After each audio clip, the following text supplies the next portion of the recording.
Hotep World. This your brother Matthew Daniels, aka Ampu, aka the Chosen Few, aka the Real Bookworm. I'm not a bookworm, I'm the real bookworm. Make sure you get it right. And as always, world, may your name live on forever and may your memory never die. The origins of Pandora's box. Now, a lot of people have heard about Pandora's box, and they may have a basic understanding of what Pandora's box is. Generally, people understand Pandora's box to be some type of Greek mythology, a Greek mythological story that describes how all of the evils and ills and diseases and ailments of mankind came into the world, right? And some of us, we know nothing about Pandora. We know nothing about Pandora's box. We know nothing about its association with Greek mythology. We only know about Pandora, the music app, right? Some of us have Pandora on our phones, and we use Pandora to listen to music. So if you're one of those individuals, you may be interested to know that that Pandora is actually a character from Greek mythology, and Pandora is associated with all of the ills, diseases, and evil, wicked things actually being coming into the realm of mankind. So what we're going to be doing in this video, we're going to be looking at an ancient Greek author named Hesiod, who wrote a work called Theogony, and who wrote a work called Work and Days. And Hesiod is actually the first Greek writer that we have on record who tells us the story of Pandora. So what we're going to do, we're going to look into the works of Hesiod, and we're going to look at the actual story of Pandora so we can see the origins of Pandora's box. So before we get to Pandora and Pandora's box, really, which is Pandora's jar, we're going to see that, but colloquially, Pandora's box, what we all know it to be, we have to go to why Pandora was created in the first place, right? Why did Zeus create Pandora? And then we'll look into what Pandora actually did. So we're going to go back in time to briefly, right before Pandora was created, to see why Pandora was created. And then I'll explain to you guys how Pandora was created and what was the ending result to that. So I'm going to read and give commentary like I do. So Hesiod tells us, Iapetos married a trim-ankled Oceanid nymph, Clymene, and went up to share one bed with her. She bore him Atlas, a stern-hearted child, and proud Menoetos, and Prometheus, subtle, shifting, scheming, and misguided Epimetheus, who from the start turned out a disaster to men who lived by bread, since he was the original one who received the molded maiden from Zeus for a wife. The lawless Menoetios was sent down to the darkness by wise-seeing Zeus with a smoking bolt because of his wickedness and overbearing strength. Atlas, under strong constraint, holds up the broad sky with his head in tireless hands, standing at the ends of the earth, awayed by the clear voice Hesperides. For Zeus, the resourceful, assigned him this lot, and he bound crafty Prometheus in inescapable fetters, grievous bonds, driving them through the middle of a pillar. And he set a great winged eagle upon him, and it fed on his immortal liver, which grew the same amount each way at night as the great bird ate in the course of the day. It was killed by trim-ankled Alcmene's valiant son Hercules, who saved the son of Iapetos from that affliction and set him free from his distress. So basically, what they're telling you is, and what we are reading that for, is because we're looking at the origin story of a guy named Prometheus, right? Prometheus. Now, Prometheus was he was known as a trickster and a schemer in Greek mythology, and he tricked Zeus, okay, and he outsmarted Zeus, and he stole the eternal fire from Zeus, and he gave fire unto mankind, right? And Zeus was angry because he did not want mankind to have fire. So what they are telling us is that as punishment for Prometheus' act of stealing the eternal fire from Zeus and giving it to mankind, Zeus basically had him tied up, and he had a great bird, a winged eagle, right, that came every day and pecked out the liver of Prometheus. And so Prometheus suffered every day by having his liver ate out by a great bird, a winged eagle. Now at night, Prometheus' liver would grow back. So the next day, the bird would come back and pick it out all over again, and he would have to suffer the torment for all eternity of having his liver ate out during the day and it growing back overnight, and the next day having it eaten out again. Now he was saved from this fate by Hercules, right? Because Hercules killed the bird that was continually eating out his liver, and he set Prometheus free. This is what they are alluding to. So he goes on to say, Olympian Zeus, who rules on high, was not unwilling, intended that the fame of Hercules, born at Thebes, should be still greater than before upon the wide pastured earth. This is why he did reverence and honor to his eminent son, and irate though he was, ended the anger he had before, which was because Prometheus pitted his wits against the mighty son of Kronos. For when gods and mortal men were coming to a settlement at Mython, he had carved up a big ox and served it in such a way as to mislead Zeus. For him he laid out meat and entrails, rich with fat in the hide, covering it in the ox's stomach, while for men he laid out the ox's white bones, which he arranged carefully for a cunning trick by covering them in glistening fat. Then the father of gods and men said to him, Son of Iapetos, outstanding among all the lords, my good sir, how unfairly you have divided the portions. So chided Zeus, whose designs do not fail. But crooked schemer Prometheus, smiling quietly and intent on deceit, said to him, Zeus, greatest and most glorious of the eternal fathers, choose then whichever of them the spirit in your breast bids you. So we see that not only did Prometheus outwit Zeus in acquiring fire for mankind, we see that he played several tricks on Zeus, which is why he suffered his ultimate fate. And what Hesiod is explaining here, he is explaining a story in Greek mythology where Prometheus had basically like a feast laid out, and he took good portions of an ox, covered them in fat.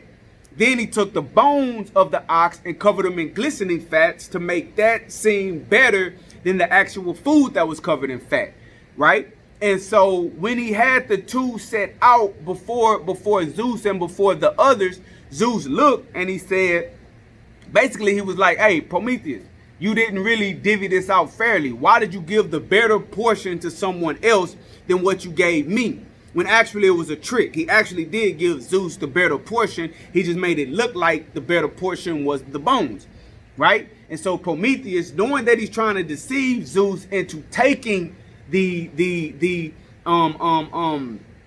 worser meal, right? He just sat back smiling and was like, hey, Zeus, glorious, powerful, take whichever one you want.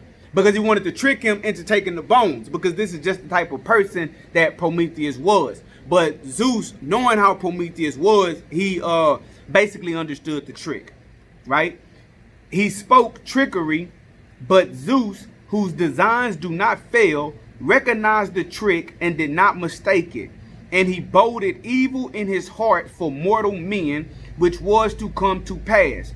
With both hands he took up the white fat, and he grew angry about the lungs, and wrath reached him to the spirit, when he saw the white ox bones set for a cunning trick.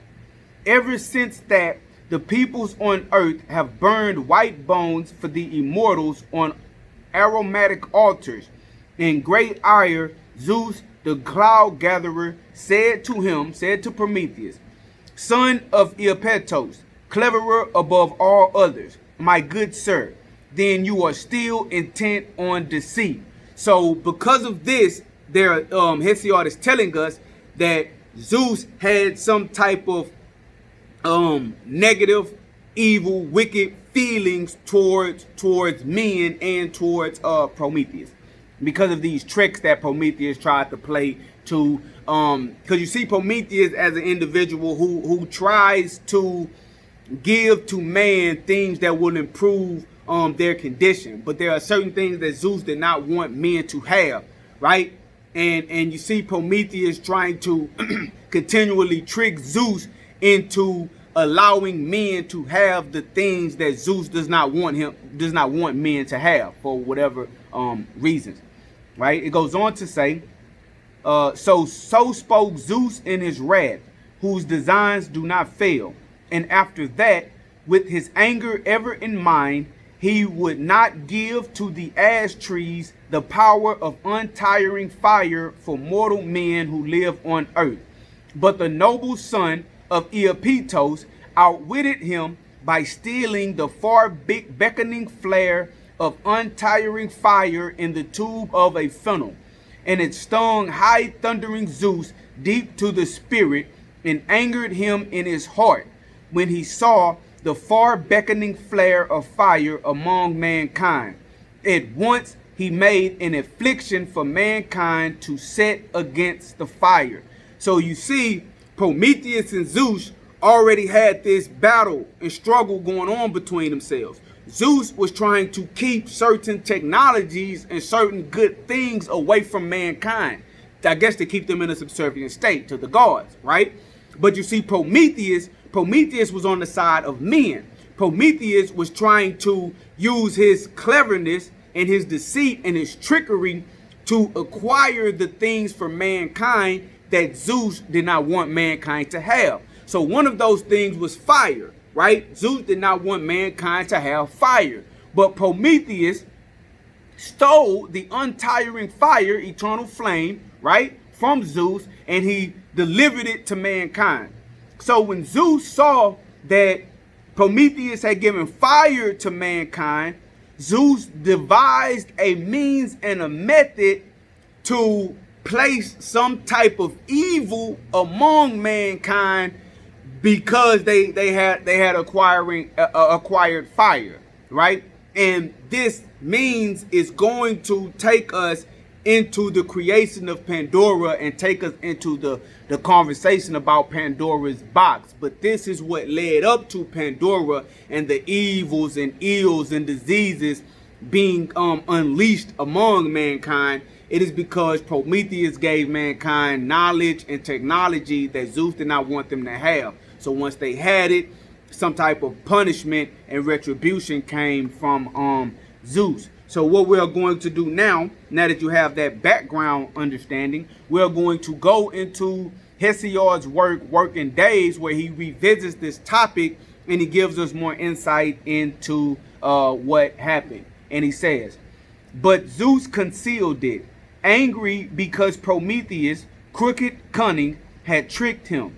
On that account, he devised grim cares for mankind. He concealed fire. The noble son of Iapetos stole it back for men from Zeus, the resourceful, in the tube of a funnel, eluding the eye of Zeus, whose sport is thunder.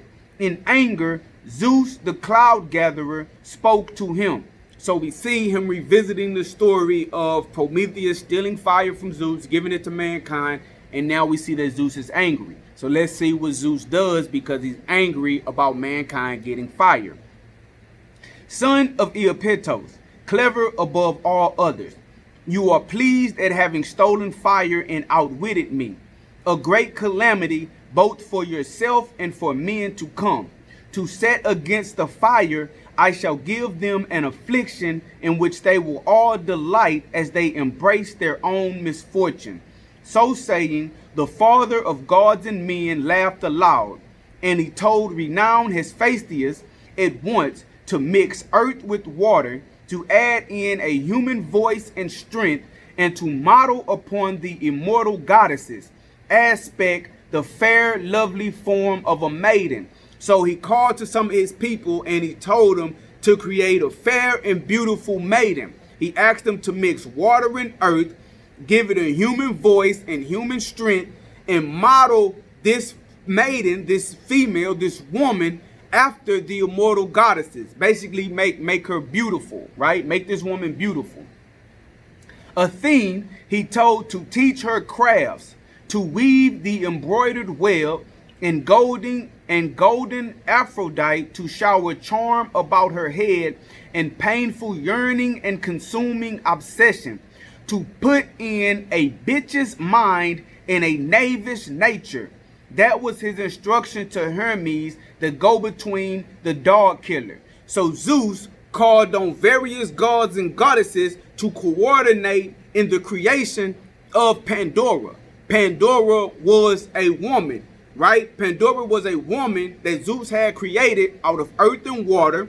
She was very beautiful. She was taught crafts. She was taught to be crafty, right? She was showered with charm. She was very charming, and her very aura, her nature made people yearn for her and be obsessed with her. So she had an appeal. She was created with an appeal that men would naturally be drawn to her and would be taken by her. But she was also made to be given a bitch's mind and a knavish nature. So she did have some negative qualities about her. You know, you get caught in by the beautiful face and the lovely voice, right? Her charm and her abilities. But at her heart, she's tricky. Right? She's tricky. She can't really be trusted. She has evil and wicked intentions. This is Pandora, and this is how Zeus had the gods and goddesses create her. So he ordered, and they all obeyed the Lord Zeus, son of Kronos. At once, the renowned ambidexter molded from earth the likeness of a modest maiden by Kronos' son's design. Zeus was the son of Kronos, okay? By Kronos' son's design. And the pale-eyed goddess Athene dressed and adorned her. The Graces and the Lady Temptation put necklaces of gold about her body. So she had grace and she exuded temptation, right? She was embodiment of temptation. And the lovely haired spirits of ripeness garlanded her about with spring flowers. Pallas Athene arranged all the adornments on her body. In her breast, the go-between, the dog killer, Hermes, fashioned lies and wily pretenses and a knavish nature by deep thundering Zeus's design, and he put in a voice, did the herald of the gods, and he named this woman Pandora, or all gift. Pandora meant something like all gift, because all the dwellers on Olympus made her their gift, a calamity for men who live by bread. So Pandora had aspects of her personality and of her character and of her physical appearance given to her, gifted to her by all of the gods and goddesses that were on Mount Olympus. Everybody gave her something, right? But they were doing this with a very specific purpose. All of her beauty was to hide her true, evil, deceitful, lying nature, right? Because her intentions, as we will see, was to be accepted by men, just so she could perform her ultimate purpose of unleashing disease, evil, illness, wickedness on mankind, right? So it was like a chicken time bomb, draped in all of the beautiful aspects of a gift, and so just so she would be accepted, and the individual who accepted her would not know that the bomb was actually about to explode, right? Interesting. So he says, when he had completed the precipitous, unmanageable trap, the father sent the renowned dog killer to Epimetheus, taking the gift, swift messenger of the gods. So he had Hermes take Pandora to a god named Epimetheus. Now remember, Epimetheus was the brother of Prometheus, right? And Prometheus, when he stole the fire, he took it to Epimetheus so it could be given and had by men. So since the fire went to Epimetheus and to men, Zeus' design was to have Pandora taken to Epimetheus as well. Okay, so he says, Epimetheus gave no thought to what Prometheus had told him, never to accept a gift from Olympian Zeus, but to send it back, lest some affliction befall mortals. He accepted and had the bane before he realized it. So Prometheus had already told Epimetheus, don't ever accept a gift from Zeus, right? Because Prometheus already know what's going on. Hey, bro, hey, Zeus, hey, look, man, I got this beef going on with Zeus. We done gave mankind something that mankind wasn't supposed to have. Zeus, we know he's vowing revenge. Never accept something from Zeus. To accept something from Zeus is going to be to your own detriment and downfall, and it will be to the detriment and downfall of mankind. But Epimetheus ignored the warnings of Prometheus, and he accepted the gift, no doubt, because it was beautiful. She was charming. She had a lovely voice. You know, I mean, you really can't even blame him, because Zeus had created Pandora in such a way to where, you know, he couldn't resist. So it says that he had accepted the bane before he realized it. So, you know, before he even realized the evil side of Pandora, all he saw was the beauty and the charm and the temptation. That's all he saw. Before he realized that it was something else going on with Pandora, it was another reason why she was there. It was already too late. He had already accepted the gift. She was already there, and she was about to unleash what she was about to unleash.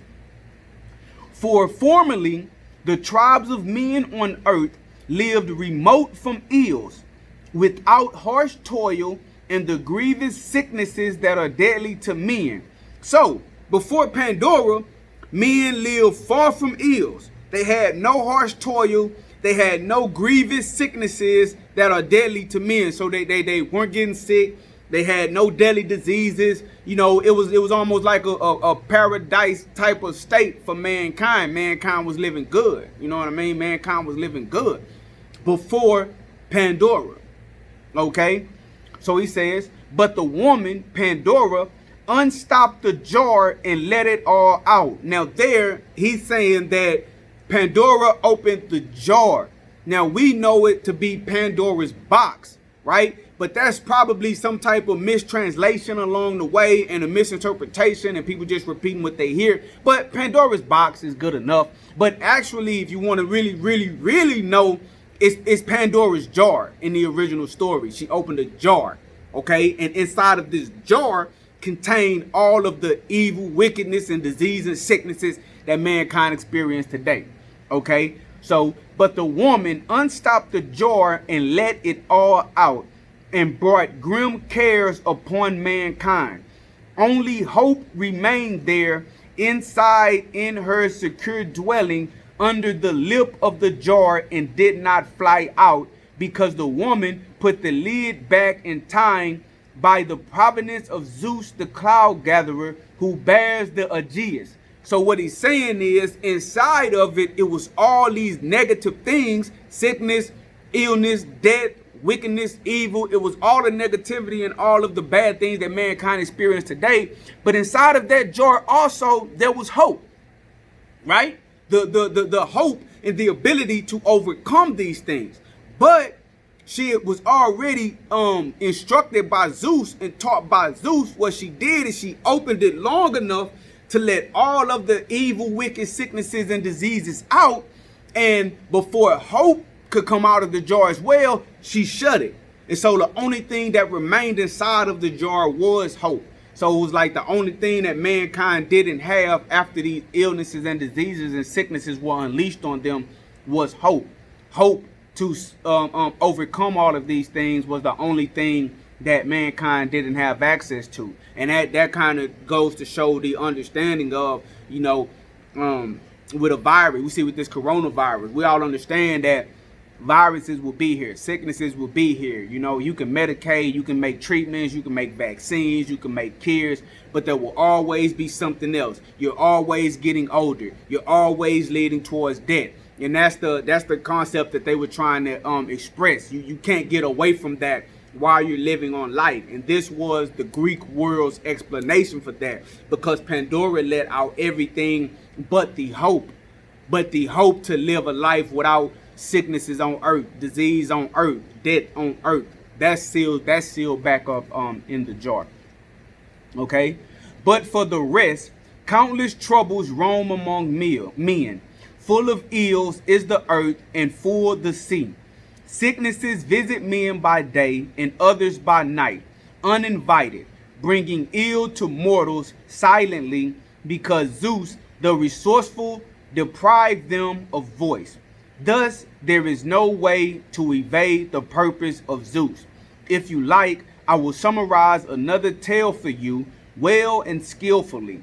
Mind you, take it in, telling how gods and mortal men have come from the same starting point. So we're going to stop right there where Hesiod is saying that he is about to tell another story about how mortal men and gods actually come from the same place. They actually have the same actual origin. The things that the people that they are referring to as the gods, Zeus and all of them, actually have the same origin as mortal men. Maybe I'll go into that one day and I'll break that down for you guys. But what I wanted to do is I wanted to break down the concept of Pandora's box. So just to recap, the concept and the story of Pandora's box is Greek mythology. The oldest record of this story is given to us by a man named Hesiod, who lived in around the 7th century BCE, somewhere around there. He was quite close to Homer, the guy who wrote the Iliad and the Odyssey. Okay, he's the first one that talked about Pandora. So there was a guy named Prometheus, a god named Prometheus, and then you had Zeus. Prometheus wanted to elevate mankind. He wanted to give mankind technologies and things to help them raise their state and become better. Zeus wanted to keep certain things from mankind. So Prometheus would do things to trick Zeus and to steal from Zeus to impart things unto mankind. One of the major things that Prometheus is accounted for in Greek mythology is giving fire to men, right? Zeus didn't want men to get fire, but once they had fire, it was like, okay, they got it.